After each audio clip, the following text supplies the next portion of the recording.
Good morning. I'm here. I'm like running and sliding into my chair. So, yeah, happy Monday. Hope you all had a great weekend. I can't complain. And it wouldn't do me any good if I wanted to complain, but I don't want to. I'm good. I'm good. Good morning, Bri. Hope you are doing well. And Gabby, good morning to you. Hope you are doing well. I was waiting to see if anything else was going to start today because I thought there was another trial that was supposed to start last Friday. I can't find it, and Court TV really doesn't have anything on it, so we're going to wait and see. Supposedly jury selection is underway, but I cannot find anything. Nothing. Nada. So we're going to take one last look and chat about Alec Baldwin and what happened, not necessarily to him, because I want to take Alec Baldwin out of it and look at it as what happened, period, and why it's not like he paid for that outcome. I haven't seen that out there anywhere, but I'm sure it is. The short of it is prosecutors screwed up bad. And good morning, Becky. How are you? I thought you were in England. It is. Thank you for joining us. This is my friend Becky.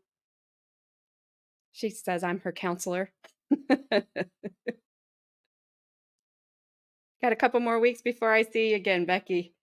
So I know you'll have stories. I know you'll have stories.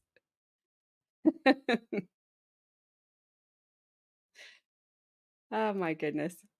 If you haven't been to England yet, have a good trip.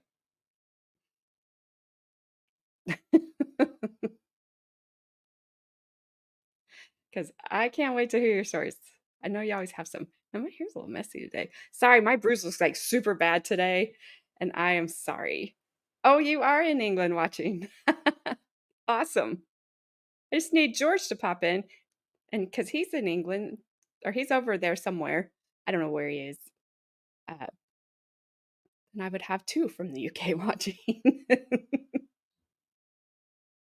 But George is in Judge Wolf's chat. I've already seen him over there. So today we're going to talk about what happened in the Alec Baldwin case, why it's important. Take him out of there. Because Friday, there was a lot going on Friday. And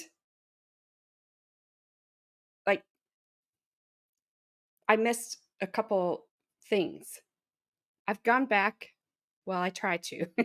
I tried to go back yesterday and listen to day 2, what we listened to Friday before we went live.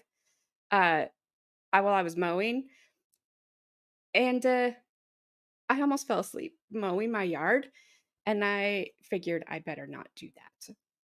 So, yes, Becky, everything is dismissed.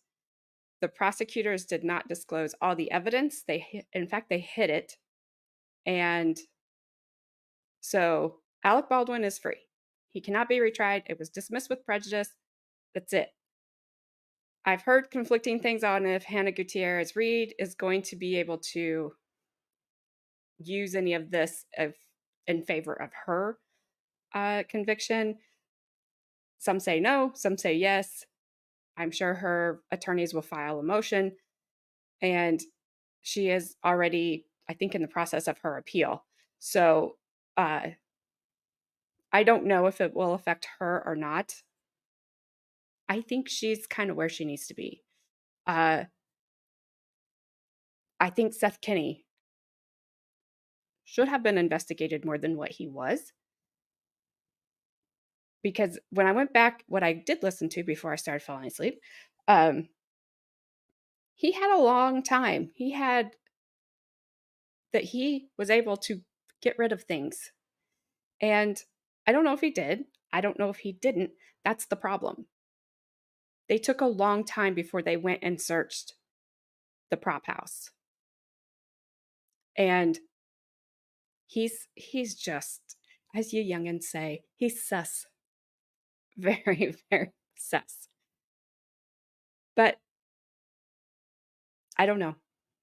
I don't know.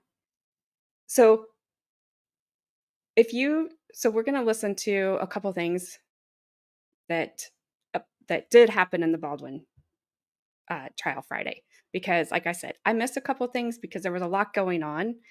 And what does that mean, Gabby? Um, did you forget an R in that, Gabby? um, so I pulled up, the first thing we're going to listen to is Vinny from Court TV Friday. I know I say it all the time. I used to not like him, but I'm coming around. He and I are on the same page a lot here lately. He's going to talk about a few things. We're going to listen to the judge because when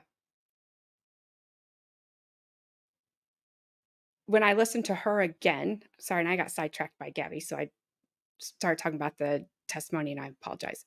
When I listened to the judge again talk about her ruling, and from what I've read about the Brady rule, principle, whatever, they did a lot. The state did a lot. So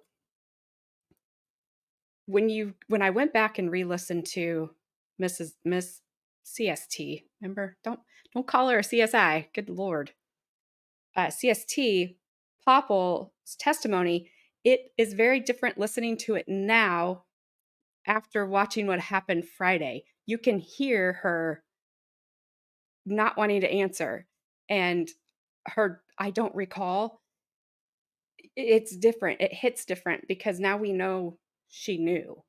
She knew they had that evidence. She knew they put it under a different case number. She knew it wasn't coming in. Like when they went to see all the evidence, she knew that wasn't going to be there. Just like Corporal Hancock. She knew. She threw everybody under the bus Friday in her testimony, including the prosecutor. That they all sat together and they decided to put this ammo into a different case, a different case file. And they basically gave it its own case file. So it never was connected to Rust at all. People are wondering who brought the ammo into Rust? Who brought the live ammo in there? That may have helped them figure that out. The defense never got to see it. They never got to analyze it. They didn't get to test nothing because the state hid it from them. And because it could have changed, one, the way the defense approached their defense, two, the way the jury was looking at things and how they were deciding, you know, guilt or innocence, it affects all that. And the late disclosure of it, you'll hear the judge say, you just can't remedy that. There's nothing they can do. The jury's seated. You can't just stop the whole trial and say, okay, well, you guys go do whatever you need to do. And you jurors, life on hold. You can't do that. You shouldn't do that. I don't know if you can or not. I'm not a lawyer. I don't play one on TV. I am just here with all of you. Good morning, Adare. I'm glad you're here because this is especially for you, Adare. Especially for you. So let's look what old Vinny has to say about what happened. And then I'm going to play, because I didn't catch it at first, when that prosecutor put herself on the stand and the defense attorney was cross-examining her. It's very short. I didn't catch it. I'll see if you guys did, but let's listen to old Vinny. Oh, you gotta love Vinny. And don't worry, this thing says it's 40 minutes long. We're not listening to 40 minutes. No way, no how. All right. Sound all should be boosted. Everything should be good. Let me know. Gabby, I'm reading you that I got it. No cap. Welcome to Closing Arguments, and it is all about the breaking news tonight coming to us out of New Mexico. The case against Alec Baldwin is no more. That case has been dismissed with prejudice. That means it's gone, it's over, he's a free man. He does not have to worry about being prosecuted or re-prosecuted for shooting and killing Halyna Hutchins. I just wanted to put a little bit of perspective on this, because some people are saying, well, what does this mean? What does this really mean? Well, what it means is that at the end of the day, we don't learn the truth. We don't learn the truth. The dismissal is not based upon the facts of the case. The dismissal is based upon a constitutional violation of Alec Baldwin's rights.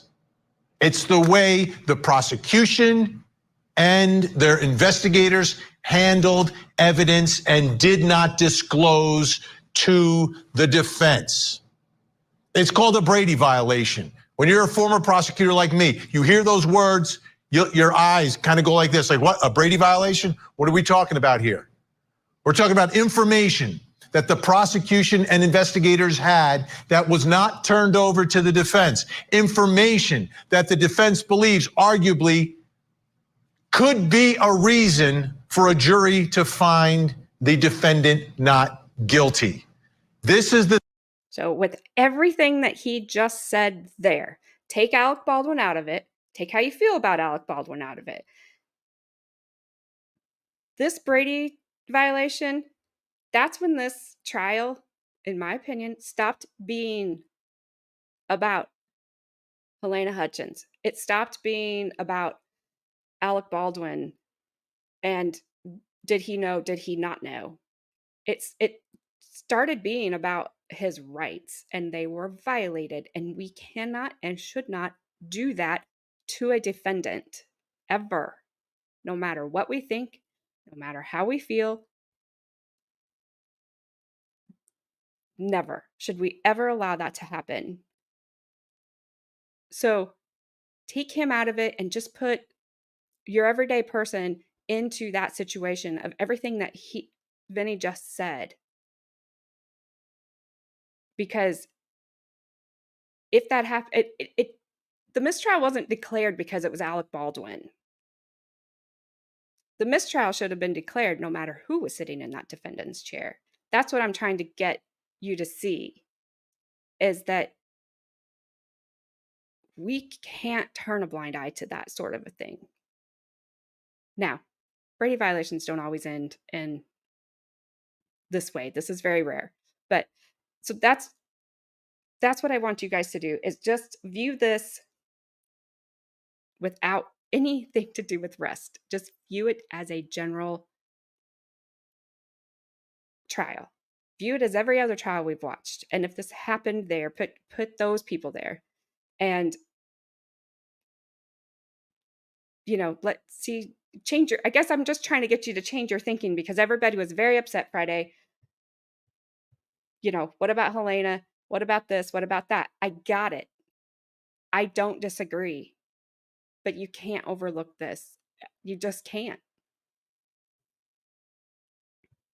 The thing you don't do as a prosecutor. You don't hide, you don't keep potential exculpatory evidence away from the defense. That's not the way our system works. That is a constitutional violation. So as we sit here tonight, it's not about the jury said he didn't do it. It's not about he's not guilty. It's about the case is just gone. It is gone because Alec Baldwin's rights were violated.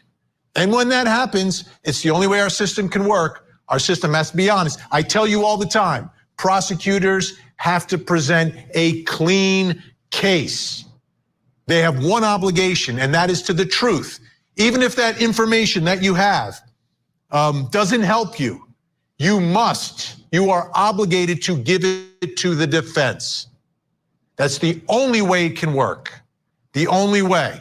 So the jury never gets to decide this case. We don't have a trial. We don't get to the truth. The jury doesn't tell us what happens. The case is just dismissed. It's as if it didn't happen, and it cannot be brought again. It was a dramatic day, a dramatic moment inside the courtroom.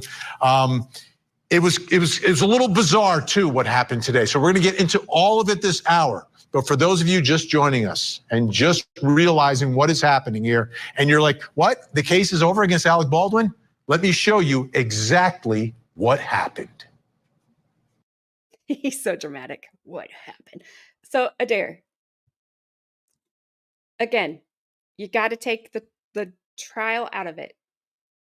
You got to take what the trial is about out of it. Put yourself there. Put yourself in Alec Baldwin's shoes. You're sitting there. You are charged with unaliving somebody. And he wasn't facing this time, but let's just say you were. You're charged. You're facing life in prison or worse. They're going to take your life. You're putting on your trial, and through some questioning, you learn that you don't have all the evidence. And exactly what happened to Alec Baldwin is happening to you. At that point, it's not about justice. You're correct. It's about your rights, and those have to be upheld at all costs. So I don't know that like she could be charged with the crime. I think she could be sanctioned. That part, I haven't looked into it a whole lot. I've just been trying to see what she's up to, and she is not up to anything. Yes, they committed the crime in the fact that they violated the defendant's rights, but she's not going to, I don't believe she will be charged with the crime is what I guess I should have said that better. But at that point, I guess, Adare, what I'm trying to get you to see is that it's not about Helena anymore. And I don't mean that cold. I don't mean that in a cold way. It's not about Rust. It's not about who brought the live rounds. It's not about any of that anymore. It is strictly about his rights. They were violated. And the prosecutors, if you want to blame anybody, you got to blame them. So that's, I mean, they did it.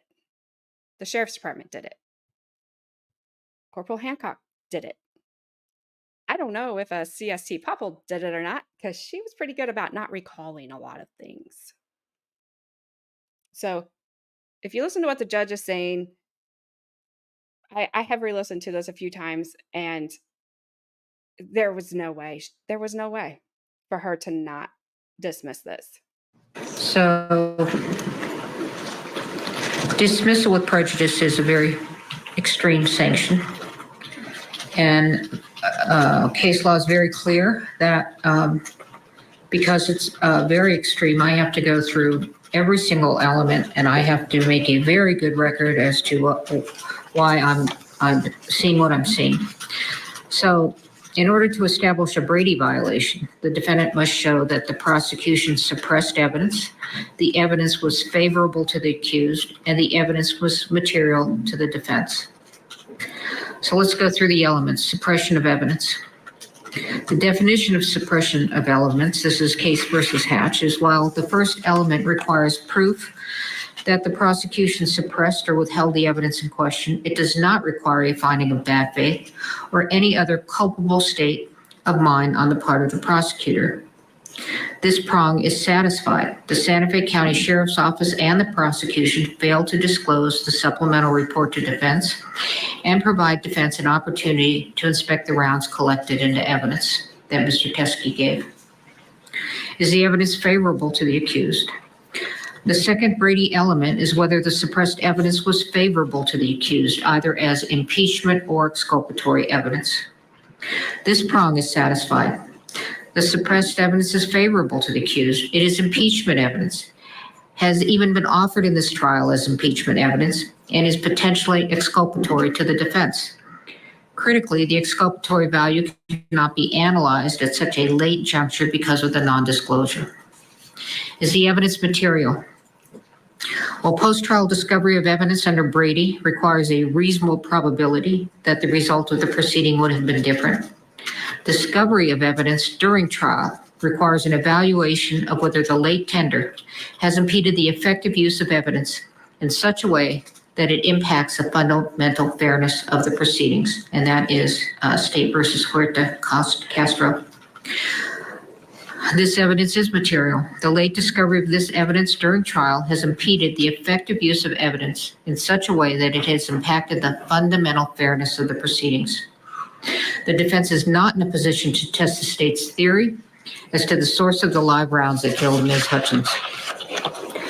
I'm also going to take a look at Harper, State versus Harper.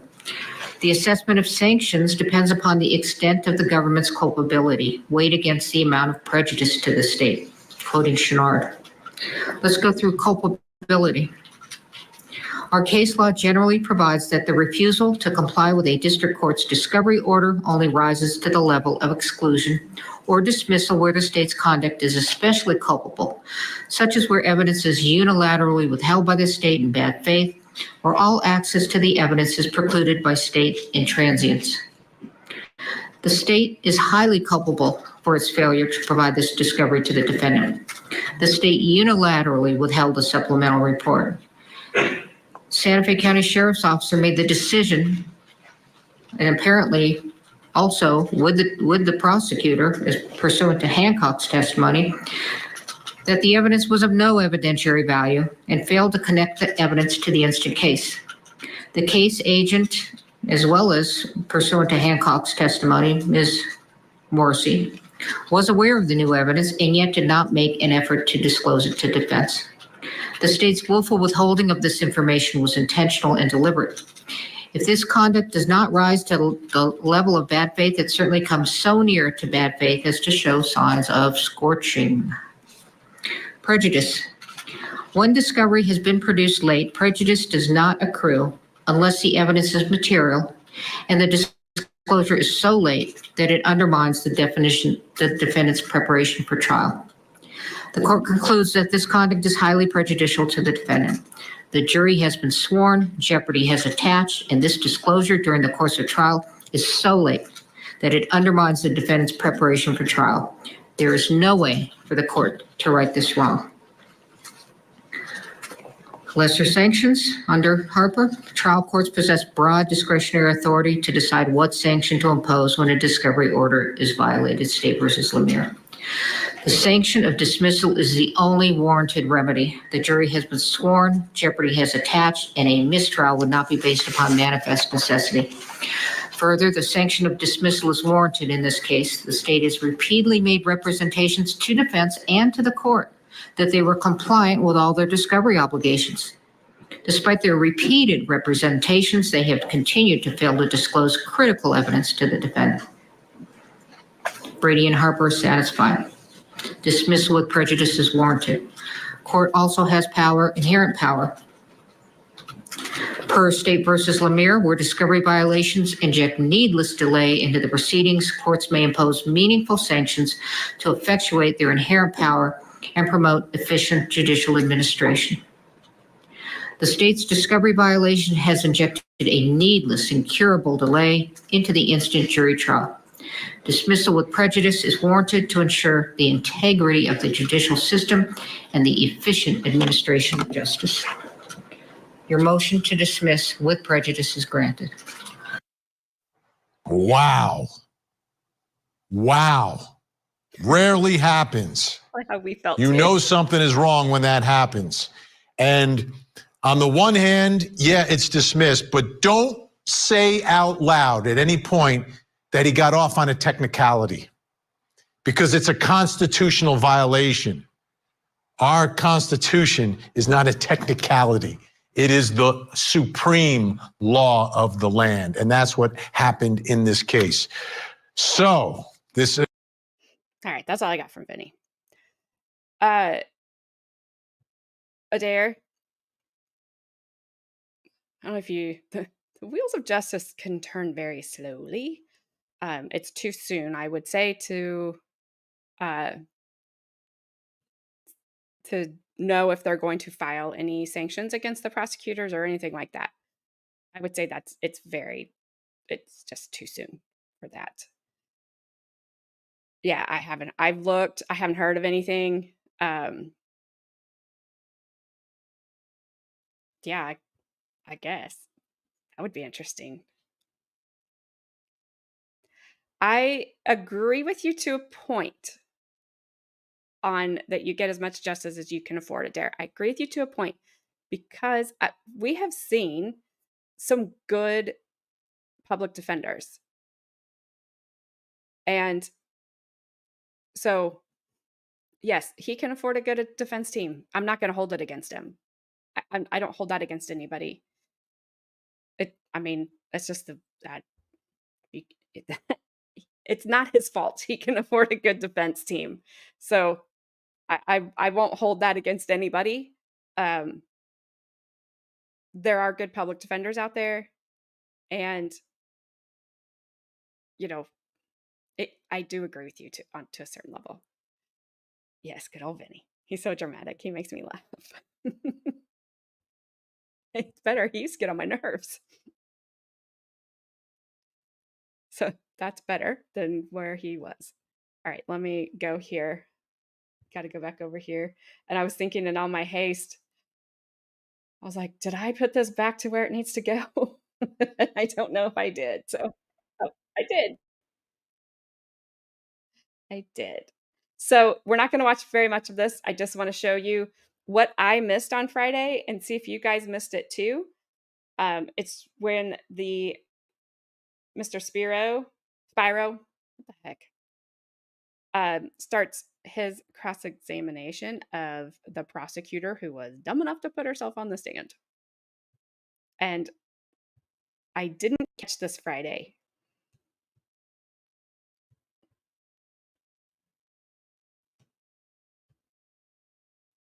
Well, he looks very surprised. When you took over this case, the investigator handling the case, Mr. Schilling, left the case, correct? At my request, yes. The paralegal that was handling this case with you left the case, Mr. Tad? At my request, yes. Well, the first prosecutor that was working with you on this case, you selected, correct? I did. And he resigned too? I wouldn't say that he resigned, no. Okay. He didn't stay on the case for the Alec Baldwin trial, correct? No, and he indicated that that was because he represented a labor union that's a national labor union, and he was not expecting the trial to be set so quickly. He wasn't expecting it to be set in July.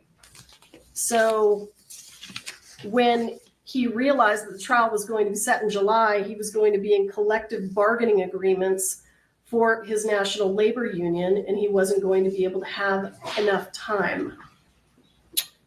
Or Linda Johnson, the next prosecutor selected, resigned from the case today? She did. I did not catch it. The woman that did opening statements resigned during lunch on Friday. Or Linda Johnson. I did not catch that. When they walked back in from lunch, she asked to withdraw from the case. And that was granted, which I found odd, but that tells me the judge knew that this wasn't going any further at that point. So listen to her response. Hang on, I have to say hello to Bree. You can be gangsta too. Bree, I did not come over this weekend to see her because I was with Kathy and I didn't touch her, I didn't hug her. Like, she just got back from Rwanda. We were outside in the air, but she texted me Saturday and said she was positive for COVID, so I did not come over. So there's two prongs kind of to that. Alec Baldwin does have a right to a speedy trial. And I believe he asked for one. So that's not why this happened. That is not why this happened at all. According to the according to the detective, now Corporal Hancock, they all sat in a room. They all decided to put that ammo under a different case file. That has nothing to do with if this trial happened too fast or if this trial didn't happen for 6 years. Nothing. That was their decision. They decided it. It was wrong. 100% wrong. So I knew when she said that, I thought about you immediately, Adare. But they were just 100% wrong. So now listen to her answer on why Erlinda Johnson resigned during lunch on Friday. Oh, yes, Bree. I figured you would be nervous, and I meant to text you, but then I just heard you were up all night, and I didn't want to bother you yesterday. So, but yes, she's not like sick. She's just she's very mild symptoms, but being on a plane, going out of the country, coming back in the country. Yeah. So, all right. So Erlinda Johnson has resigned. He asked her why, and this is her answer. Based in part on the conduct we're here discussing, correct? I believe that Ms. Johnson Ms. Johnson didn't want my understanding is that she didn't agree with the decision to have a public hearing. On July. That would be major, wouldn't it? That she didn't want this public, that she didn't want this hearing public. That would be a big deal. When I heard that, I was like, oh my gosh, why did she not want a public hearing? Let's see what Ms. Johnson had to say about that, shall we? And I apologize in advance for the person doing the interview, because not my favorite person. The interview is good. So I can probably guess some of you.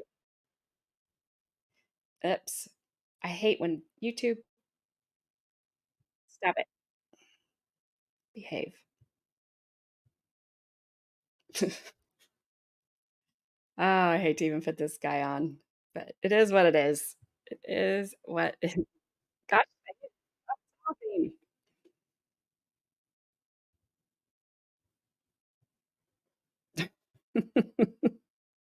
My apologies in advance for this face, because I know some of you aren't going to like it. But it's a good interview. It's a good interview. I promise.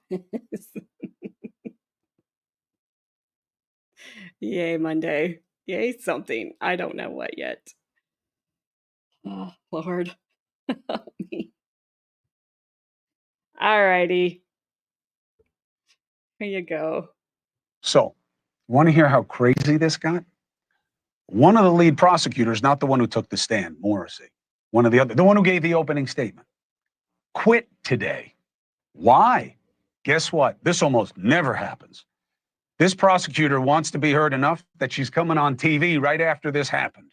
Erlinda Okomo Johnson joins us now. Thank you so much for taking the opportunity. Hi, Chris. First, let me give you a chance to respond what was said about you. Another member of the team said you left the team because you didn't like that this Brady hearing was public. Absolutely not. Absolutely not. I left because I learned about this evidence when the public learned about it yesterday, late afternoon. As I don't know if you're aware, I actually came on this case kind of late in the game. I came on the case towards the end of April. So I had to get up to speed. I was not involved in the Hannah Gutierrez case at all. And so I was not aware that this individual had taken this ammunition to the sheriff's department and provided it to the officers. I learned all of that yesterday when Mr. Spyro was cross-examining the crime scene technician. So I inquired some more. And this morning, when the motion hearing began, my position was during the lunch hour, before the lunch hour, during the lunch hour, we have an obligation as prosecutors. We have an obligation not only to the people, but to the defendant. Mm-hmm. And our obligation is to make sure that all the evidence is turned over. We don't get to decide what the defense is going to be. Our job is to ensure transparency and to ensure that the defendant has everything that the prosecution has gathered. What they do with it, that's up to them. Go ahead. Two things. One, Sure. The better minds that I bring on the show, because what do I know, were very impressed by your opening. They felt that you had good command and that you made a very strong case. Did you believe that Alec Baldwin should be found guilty? I did. I believed the evidence that we had. I had no idea that there was this other evidence that had not been turned over. That there were some actions that were done during the filming, and there was some recklessness. I did based on the evidence that was available. But my job is not to get a conviction. It's to put the evidence before a jury. That's how I saw my job, is to put all this evidence before the jury and let the jury decide. But once things start, oh, go ahead. Sorry. No, I want to hear you. But once things what? So once I learned that this evidence was not turned over, that it was there, it was under a different case number, and my obligations, my ethical obligations as a prosecutor. Now, keep in mind, I've been a prosecutor. I was a state and federal prosecutor for over a decade. I've been a prosecutor. I've been a criminal defense lawyer for the last 16 years. So I've been on both sides. And I know what you're required to do. And when this came to light, I think that the best decision would have been for the state to dismiss the case. That's why I resigned. Really? Because I believed that case should have been dismissed. And I advocated for that over the lunch hour, and it wasn't. And so when we came back after the lunch hour, I asked to withdraw. So you wanted the prosecution team to walk away from the case. They said no. So you said, then I'm walking away. And then the judge basically agreed with you. So I have two questions. First one is, so you believed it should be dismissed. Explain to people who don't understand anything about the law, why did you believe this ammunition was so important for the defense? So obviously, you're a lawyer, I think. Brady versus Maryland imposes requirements on the prosecution to turn over evidence. The rules of criminal procedure impose those requirements, those duties as well. So is the evidence material? That's number one. How timely is the disclosure? Without question, this was grossly untimely. Number two, is it material? So the question is, could the defense have made some use of this evidence in their defense? And like I said, we as prosecutors do not get to make that decision what the defense is going to be. It's, can the defense use this, and could it potentially raise some sort of reasonable doubt? And you have to step back. You're not an advocate. As a prosecutor, you're not an advocate. You are there to present the facts and to present the evidence.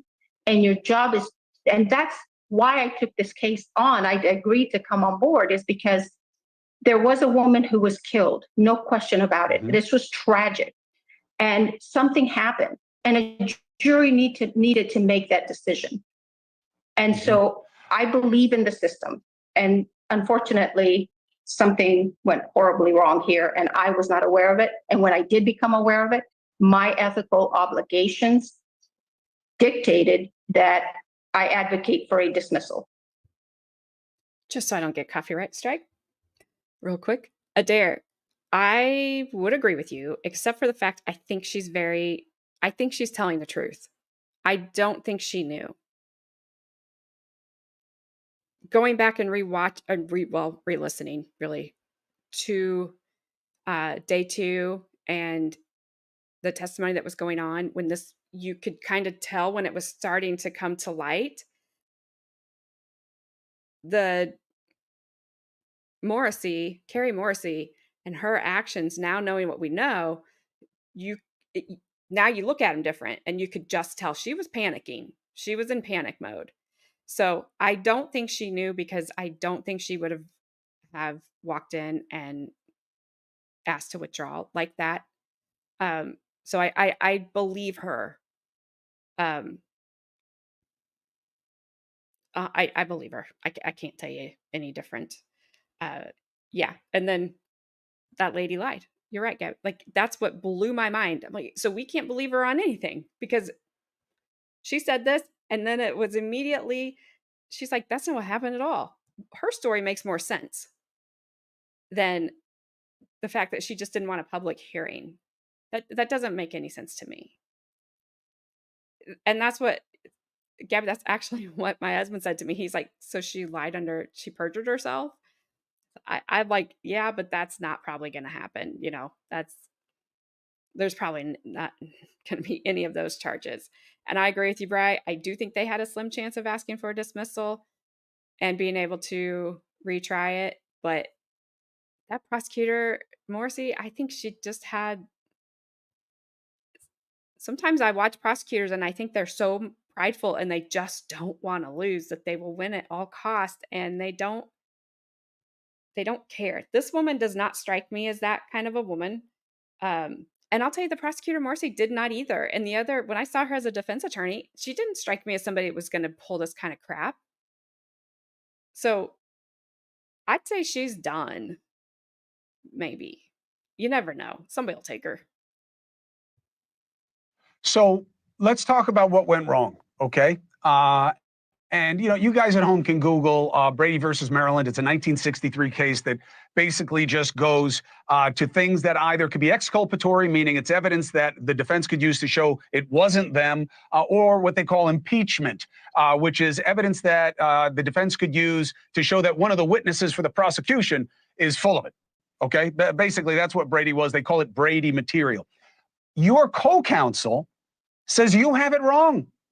That this ammunition, she knew about it, obviously, and she says, nah, it didn't have any real value. It had no resemblance to the ammunition that is involved in Alec Baldwin's case. Why would I turn it over? Well, at the end of the day, a jury could have believed that, but our obligations are to turn all evidence over that could potentially be used by the defense in their defense.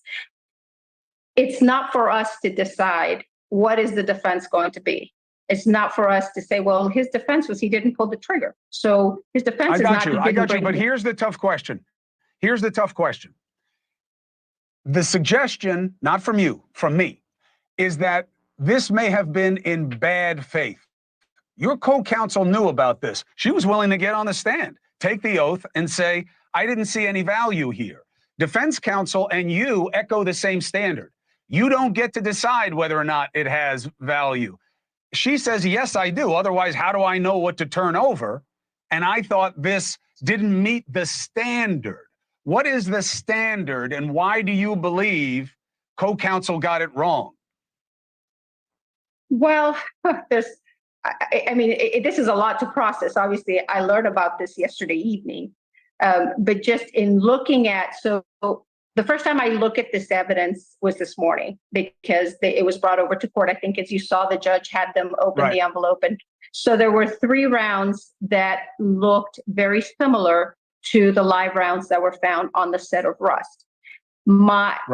If, thinking as a defense attorney, I'm thinking the defense could have argued Hannah Gutierrez Reed was a great armorer. She was completely competent, and there was sabotage. So you have that potential sabotage angle. So then at that point, potentially those 3 rounds do become potentially exculpatory. But the point is, it should have been turned over. It wasn't turned over. So and you think it met the standard? Any way you look at it, it should have been turned over. It was enough for you to step away. I want to ask you about the case now that it's dismissed, because I didn't understand why you guys brought it. I thought it was totally political. I thought if this guy's name wasn't Alec Baldwin, if it was Alec McIntosh, he wouldn't be there. That he pissed off the prosecutors early on by what he was saying, and they wanted to get him. Why am I wrong? Well, first of all, I was not involved in the charging decisions. I will tell you that based on my evaluation of the evidence that I was privy to and that I saw when I came on board on this case, was that there were numerous clips from the filming on the set that showed that Mr. Baldwin, unfortunately, did engage in some horseplay with this gun. For example, one individual who was interviewed by the OSHA investigators and testified or gave an interview that there was a time that he allowed Mr. Baldwin to use him kind of as a target, to shoot blanks at him, at his person. And obviously these are real guns. You don't do that with real guns. So there's on a movie set? But isn't that exactly what they do on a movie set? Well, no, you don't use another person as a target, as a human target. So that could potentially be reckless. And so, he wasn't charged with intentional homicide. There's no question, for me, there's no question Mr. Baldwin did not intend to do this. But the question is, was there wanton and recklessness? And so that's why I did believe in the case. I had no idea that this other evidence had not been turned over. That is very clear, and I've told the audience, this is not about you. That's a separate prosecutor who seemed to know about it. We've showed her on screen. Her name is Morrissey. It is not you. I just want to ask you, I have 2 more questions. The first one is, I still don't buy it. I don't understand how on a movie set, you should have a reasonable expectation that you might have live ammo in the weapon. Well, why? Why would you have that as a reasonable expectation? Because remember, there are the SAG guidelines, there's bulletins, safety bulletins that dictate even if you're an actor, even if you're on a movie set, you treat a real firearm as though it's always loaded, never point it at another person, and don't put your finger on the trigger until you're ready to shoot. Those are cardinal firearm handling safety rules. So yes, did I believe that there was some inappropriate behavior with regard to handling this gun? I do. It's unfortunate that things went the way they went, but the fact of the matter is that we as prosecutors have very, very serious and high ethical obligations that when something comes to our attention, evidence comes to us, or we become aware of evidence, you turn it over. You don't decide. Are you a big Alec Baldwin fan? Are you a big Alec Baldwin fan? I actually do. I am a fan. I wouldn't say a big fan. I never saw him as Alec Baldwin, the actor. To me, this is a case, someone died. This was a tragic case. Someone was killed. And she was killed with a live bullet. She was killed because someone also pointed a gun at her. I never had. For me, it was not about Alec Baldwin, the actor. This is not about politics. For me, it was about putting forth the facts before a jury. Last thing for you, and again, really, thank you for coming on, Ms. Johnson. Really appreciate it. You ooze authenticity to me, and we are very hungry for it right now when it comes to trusting our institutions. So I appreciate what you did. But I'm also worried for you now. Are you worried that, the right move was for you to just kind of sit there and let the judge make the ruling, and then if they made the wrong ruling, you could have walked away, but now you walked away and you may be a target in the community Oh, or by no. other prosecutors for going bad on your team? Well, no, I walked away before the judge made the ruling. I asked you. I know. don't Should if you have the- waited? No, absolutely not. I have ethical obligations. And personally, I have moral obligations. And my ethical obligation and my moral obligations really are not that different. And so when I see that something isn't right, and when I see that the law isn't followed, I don't care who you are, where you are, you make the right No. decision. And for me, the right decision was to walk up to the judge and ask to be allowed to withdraw before that circus of a hearing got underway. Do you think that she decided the way she did because of you? No, absolutely not. Absolutely not. I think that I got to tell you. Go ahead, make your point. No, I said I think it's because it met the legal standard.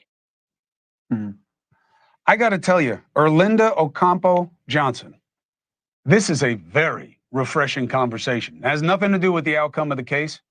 I still don't get the case, but I respect your argument on it. And I really respect what you did and your rationale for doing it. This was a brave thing to do. And I have tremendous respect for you. And if there's anything we can do down the road to help, if this gets a little ugly because people don't like what you did, we're a call away if we can help in any way. But thank you for rationalizing your behavior the way you did. No problem. Thanks for having me on. Hey, bye. Here, let me save you. There you go. Oh, listen. My world went into bizarro land last week. I had to agree that Alec Baldwin should have had his charges dismissed. I agreed with Chris Cuomo. There was something else that happened that I agreed with. I was in bizarro land. I don't know what happened to me. Everything was upside down. Everything. Adare, I did not watch her trial. But I do believe out of the two of them,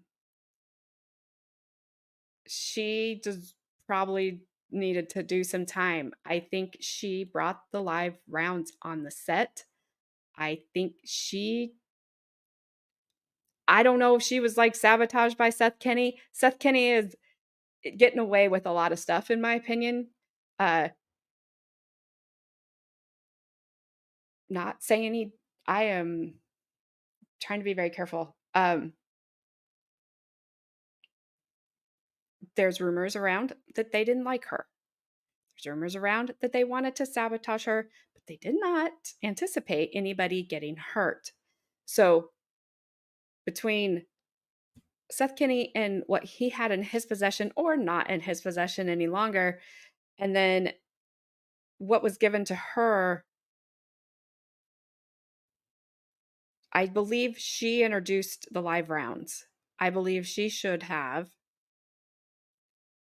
I guess I don't know what I believe she should have done anymore, because day 2 of the testimony about the rounds and how it is not always possible to tell what is real and what isn't changed my mind completely about this trial, and especially Alec Baldwin's, because everybody's like, he should have checked. Okay, fine, he checked, and it still happened because the defense got the CST Popple to admit you cannot always tell. They had to send them to the FBI for the FBI to take the rounds apart for them to tell. So I don't know if Hannah could have told. I don't know. But I think you go back to the beginning, and the beginning seems to be Seth Kenney. And they didn't. So then it kind of looks like they wanted Alec Baldwin. That's really what it kind of starts to look like then. So I don't know that she'll get out. I do think she has some responsibility. What it is, I don't know. So I believe they'll file a motion. I believe, like I said, and her appeal is, I believe, underway. So we'll see what happens. They should, they all they can do is try. It's not like she's in life for life. It's she'll be out probably before her appeal happens. Yes, I did not want to see Bri punching the air.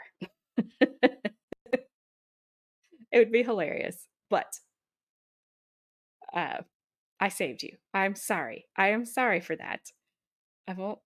I knew when I did it.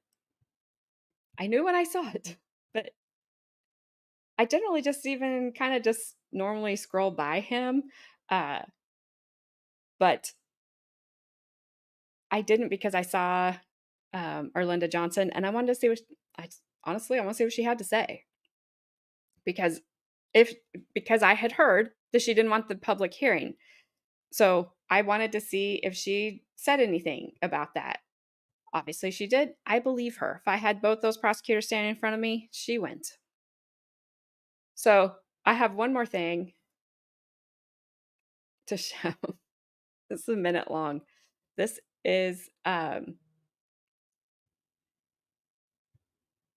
you, Brett. I've tried. I am really trying to do better about doing it.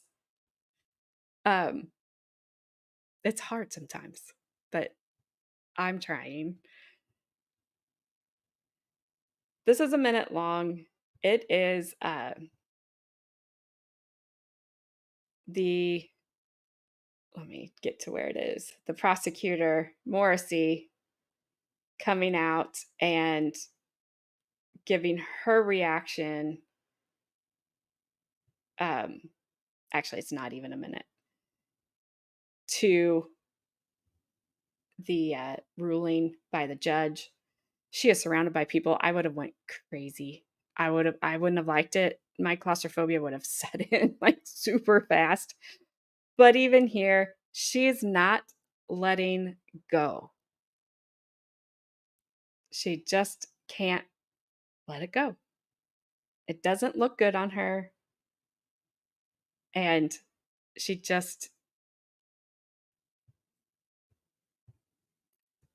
sometimes you just got to admit you made a mistake. You really do.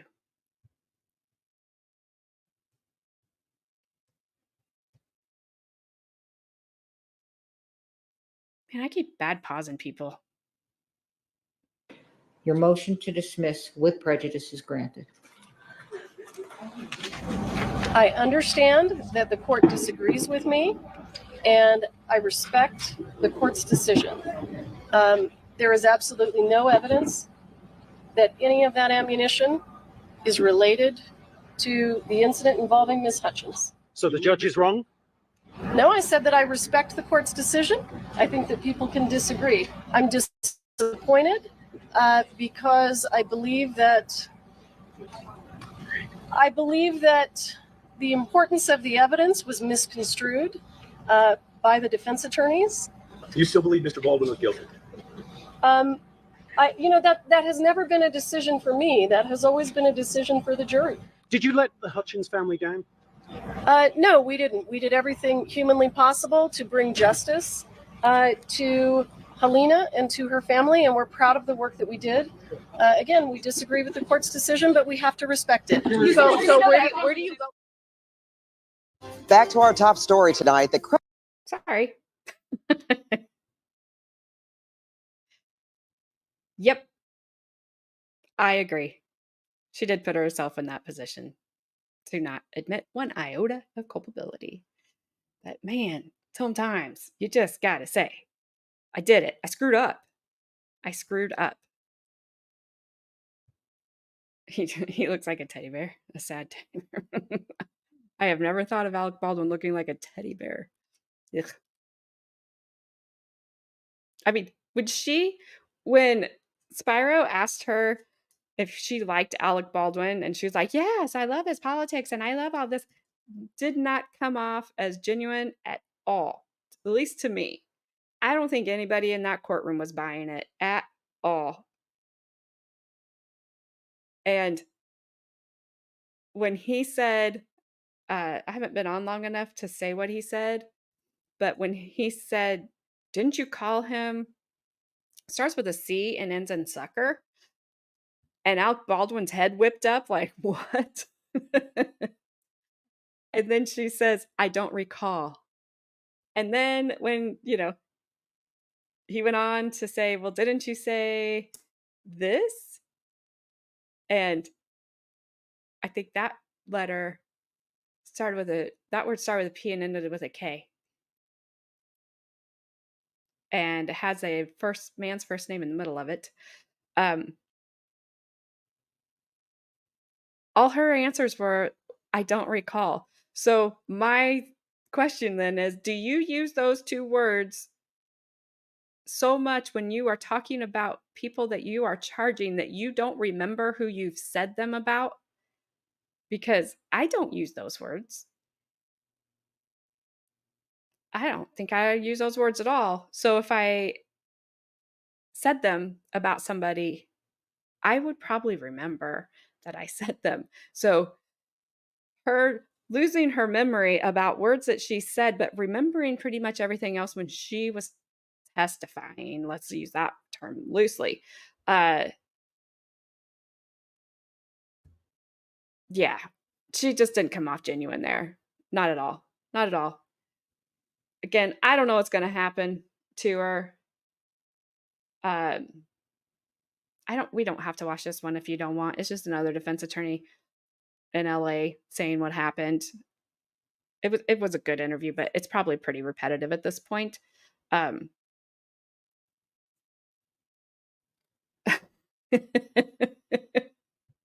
yes, you are not supposed to use those words, Bri. That's probably why you keep getting emails from HR. I mean, I guess you could use it like I did. You could say, the word I want to say starts with a P, ends with a K, and the middle of it is a man's first name.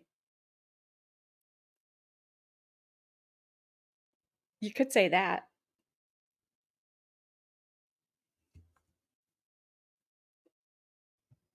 Or you could say a sea lollipop. I don't know how else to put it. Put it nicely. Yes, well, um, YouTube dictates that I do verbal gymnastics. So you got a time limit.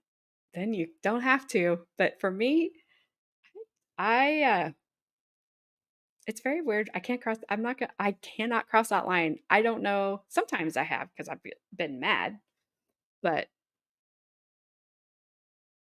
for the most part, I don't say that. I mean, I guess you could call it a Hancock. I guess.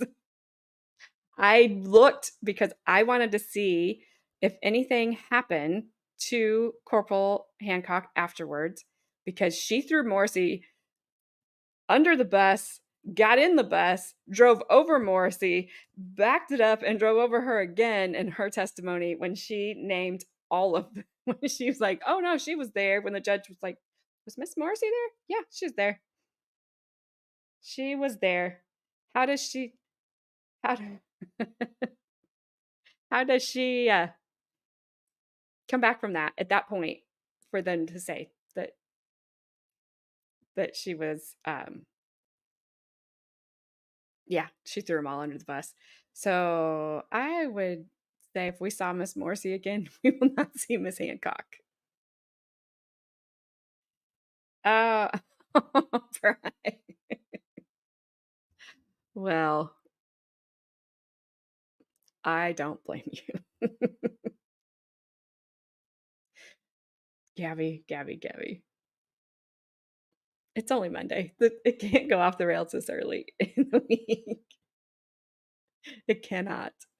So anyway, if you can watch any of that and take him out again, like I've said all along, take Alec Baldwin out, take out, his money, take out everything, and look at what happened as a whole,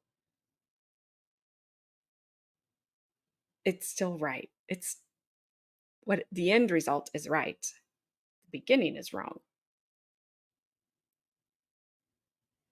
Miss Morrissey was out lawyered, and I don't think she thought that she would be. I don't think she thought she could be. But she was out lawyered. And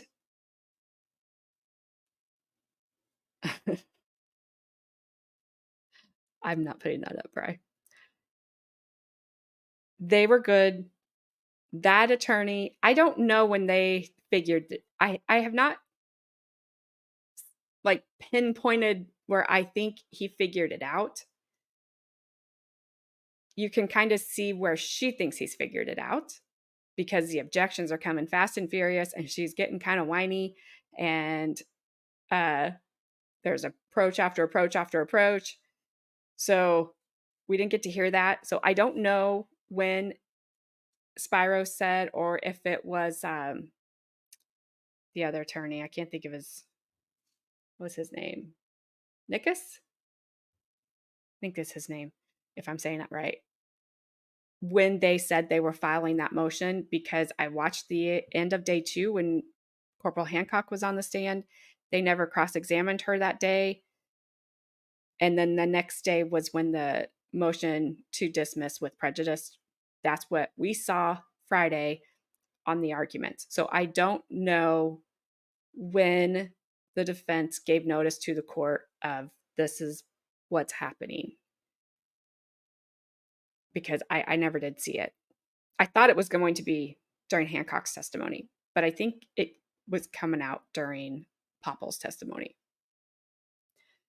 But anyway, I wish more judges. Let me say this before I say what I was about to say. Not every Brady violation ends in a mistrial with prejudice. Some end in a mistrial. I did write it down somewhere. I think, if not, I have the page up that talks about it.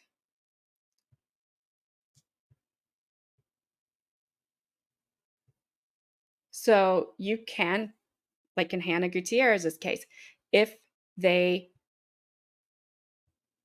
I don't know how much weight this is going to have for her.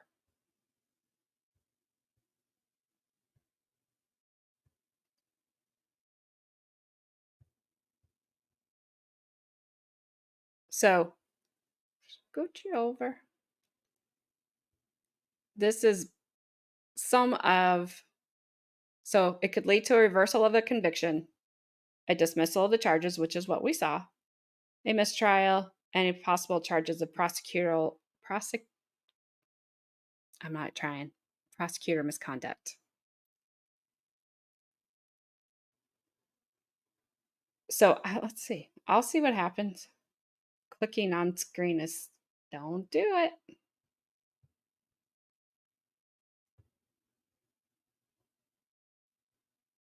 All right. So prosecutor,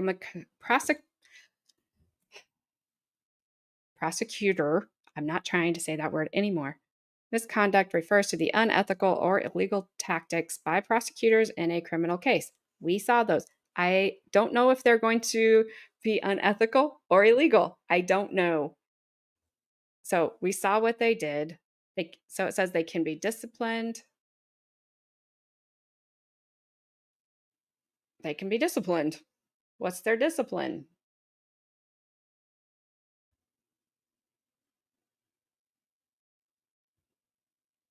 So we saw this. They failed to disclose exculpatory evidence. They did not introduce false evidence that we know of. I don't know if they used improper arguments and discriminated in jury selection. I don't think.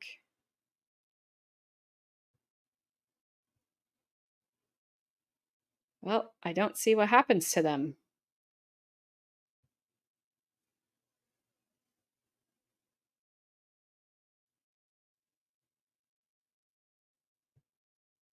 Let's see what this says.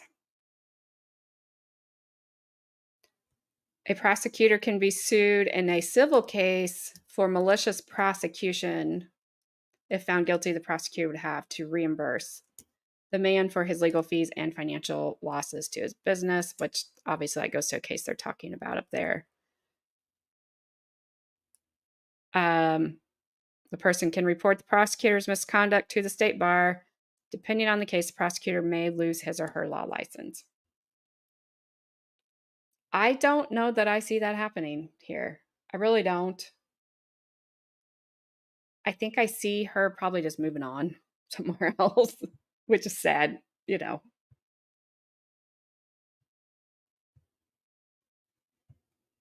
Yes, it's Monday. There is a Bexar. Definitely a Bexar. I don't know. I think Adare's probably left by this point, but I don't know if I could make it any better or any more clear for him or for anybody else that I think I wish more prosecutors were held to the standard that this judge held this one to. Um, Not saying that all cases should be dismissed with prejudice at all. I'm not saying that at all. I don't think, to me, it wasn't right to retry the case because they were already here. You are still here? I, I don't know if I've helped you at all, Adare. I've tried to find ways to explain it. I'm not an attorney, so there's a lot of stuff um, I can't explain. So I guess I should have went to law school, but I didn't, and I'm too old to go now. So I don't know. I guess I've seen so many prosecutors do crap, and the defense they're always the ones that get the blame if anything shady is happening, right? People were blaming the defense Friday for trying to pull crap and trying to do this, that, and the other. And it wasn't the defense doing that at all. They were fighting for their client, and they should have. That's what they should have done. They didn't do anything. But anytime the defense raises any issues, it seems like people automatically jump to their being shady, to that they're just trying to get off on a technicality, that they're trying to whatever. Nothing good. You don't ever hear people be like, oh man, do you see that great defense? You know, sometimes you do, but for the most part, people look at defense attorneys as being shady. We've been trained to look at defense attorneys as being shady. I'm never told to be an ice cream man. Oh, I about put you in timeout. Sorry. I about put you in timeout, Gabby. I'm sorry. Think about when we watch TV and we watch court trials on TV. The defense is always, unless it's about the defense, the whole show is about the defense is then the defense is painted as the greatest thing in the world. If it's a show about prosecutors, prosecuting something, like, I don't know, I don't watch many of them anymore. The defense is always painted as being shady, always. So I think we need to look at them both as a little bit more equal than what we do. I do think prosecutors have a little higher standard to be held to because they get to basically control the evidence. They go out and find the evidence. They control the evidence, obviously, as we saw here. And it's not up to them to determine what is relevant to the defense, what may or may not be relevant to the defense. That's what she tried to do here. And that's not right. So that's all I was trying to get you guys to look at and think about and see if you take him out of it, it was wrong on every level. And the judge did correctly decide this. I hope we get to see her again, not the prosecutor, the judge. I would love to see this judge try another case. I would love to see Erlinda Johnson try another case, even if in front of this judge, because why not? So I hope that we do get the chance to do that, because I did like, even though this judge has horrible RBF, I liked her. I liked how she kind of kept everybody in line, and I think when she saw what was happening, she didn't ignore it. So I do hope we get to see her try another case. So later this week, I will know tomorrow. But if a plea deal does not come in last minute, Judge Fleischer is supposed to start a jury trial in his courtroom on Wednesday. And I really want to watch Judge Fleischer in action with a jury, because we just see him do these little quick, hearings to, probable cause or what have you, plea deals. Yes, stuck like Chuck. We want to see if this guy stuck like Chuck. They talked about it last week. Jury selection is supposed to be tomorrow, so I'll keep an eye on that. And then the trial is supposed to be on Wednesday. However, the defense attorney said something to the judge when he was walking away about if we come up with a plea deal that morning. Can we still do a plea deal that morning or something? Judge Fleischer said yes. So just like every other freaking trial that you get ready to do, and then it disappears because they take a plea deal the day the trial's supposed to start, and we're all sitting here going, okay, now what? Like today, if that does not happen. So that may happen Wednesday morning. If it does, we'll figure it out. But that's my plan for right now, is to watch him do a jury trial, and so we'll go from there. But other than that, that's really all I have for today. Yeah. Oh, day. Oh my goodness. There may be the Black Swan trial is supposed to start. I have it written down, but I left my notebook downstairs. So, yes, that trial is supposed to start Wednesday, Adare, in Judge Fleischer's courtroom. I don't think it won't be like a long trial. But I want to see him with the jury, and the defense attorneys that we see in his courtroom and his prosecutors that we see in the courtroom. I like all of them, and to see them in a setting with him, getting to call objections and all that sort of thing. We haven't seen that yet, or at least I haven't, from Judge Fleischer, and I just want to see if he tells it. Will he tell a defense or prosecutor, don't get stuck like Chuck? No tequila lollipops for you. Little bunnies jumping in the woods. All the things that he has said here lately, which are hilarious. Will he say that to the attorneys? I don't know. But that's the plan. If the Black Swan trial starts, I may abandon Fleischer and save it to do something when we don't have anything to do, and start that one. That is I don't know if they were married. It's a significant other that unalived her significant other. There was a stand your ground trial about it a year ago. She lost, and it's taken this long to get it back into court. That is supposed to start this month. I have the date written down. I saw some people talking about it today, but I can't find anywhere where it's starting today. So we'll see. Thank you, Gabby. I appreciate it. Yes. Gabby and I were talking, if Chuck came up and was standing in front of Judge Fleischer, what would he say? Because you can't say stuck like Chuck to Chuck. It'd be stuck like Charles. That's the only other name she came up with. All right, guys. Sorry for being such a short stream today. I thought it was interesting, the stuff that happened afterwards and the fallout. There's going to be more fallout from this. I don't know what it's going to be. Don't know where it's going to land. I will keep an eye though and see. I'll let you know, Adare, if I see that prosecutor get any sanctions against her. I don't know that she'll get any charges. I don't know, because I don't know what happens. So, thank you, Gabby. I hope I helped you, Adare. I don't think I did, though. I don't think I did. Yes. Peace out, Cub Scouts.